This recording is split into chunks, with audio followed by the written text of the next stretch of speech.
Good morning, sir. Welcome. I am Mohammad Arshad, Country Director with Concern Kenya.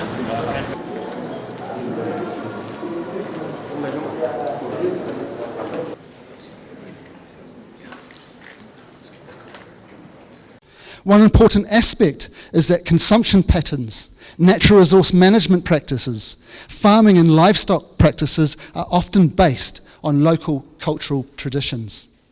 Moreover, forms of local governance provide benchmark for whether government priorities reflect local needs and preferences.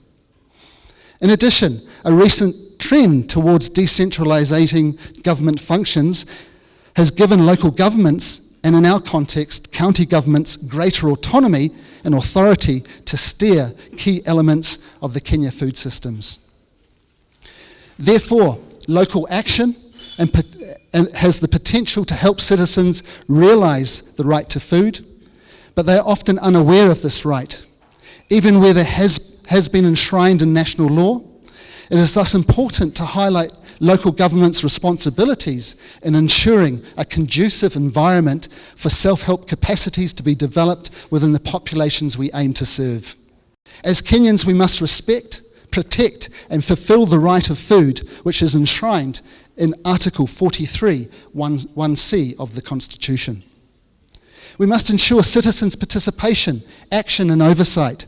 Stakeholders at the governance levels must harness local voices and capacities. Communities with their local knowledge should help shape how access to nutritious food is governed, while their capacities and good practices should be supported. We need to scale up resources to address pressing humanitarian needs while transforming food systems to make them resilient to these shocks. I want to make an appeal that we are not yet out of the woods. We are still in a very, very delicate situation, and definitely we need to continue supporting the Kenyans who are facing this challenge. The estimate is that about 4 million Kenyans are within that area, maybe different levels of intensity in terms of those that are facing the severe drought, others are on the borderline, but roughly 4 million Kenyans are in trouble. And of course in the region, I'm sure you have the statistics, if you take the entire region, that it's quite severe, and there are inherent security threats around this.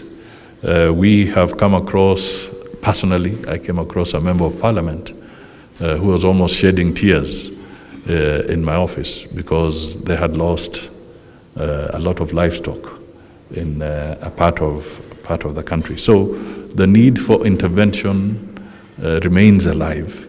The forecast is not yet positive that even when the rains do come, they may not be adequate enough.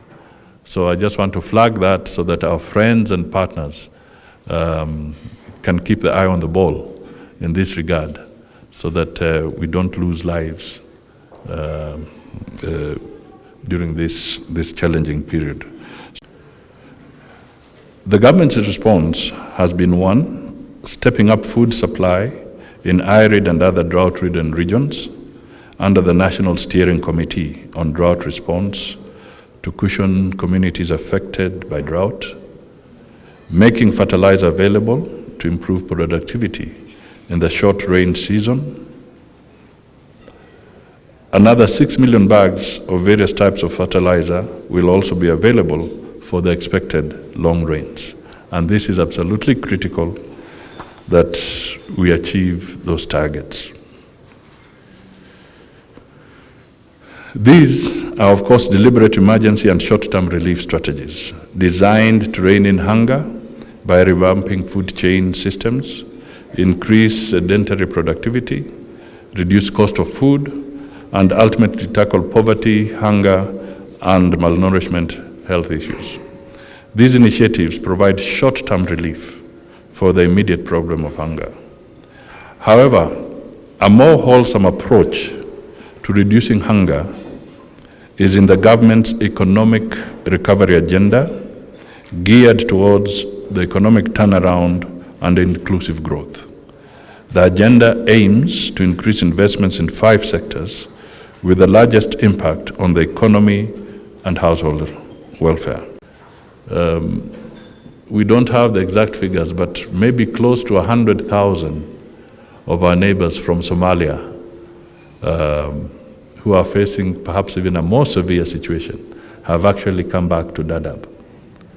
Now, there are multiple challenges here. There's the issue of the food and water that they must get, but there's also the twin problem of security because we have the Al-Shabaab menace, and we're not sure that everybody coming in has the intentions of dealing with hunger. Maybe others have other intentions. So these are emerging issues that we really have to deal with collectively as a team. We have gained 9.3 million extra mouths to feed in 4 years, compared to a marginal increase in Kenya's gross national income from $1,830 in 2019 to $2,010 per capita in 2021. It means our population is growing at a faster rate of 19.6% than the country's 9.8% gross national income output. Within the cause and effect context, it means unemployment rate has increased, there is low or lack of incomes, and a high rate of dependency burden on the employed. The result is lack of savings and investments. Conversely, in 2019, 16.3 million Kenyans, that is about 34% of our population, lived below $2 per day. The number reduced to 17, or that is 8.9 million, in extreme poverty in 2022. However, what these figures reveal is not a decrease in the rate of extreme poverty between 2019 and 2023 in real terms. Rather, they reveal the cyclic nature of it. Further, because the gross national income didn't change, we actually gained another 9.3 million extra Kenyans on the extreme poverty assembly. This data presents an ugly picture of more poor people, an increase in the unemployment bracket, and poverty. This concurrently means more are eating poorer or with no food, or are in poor health.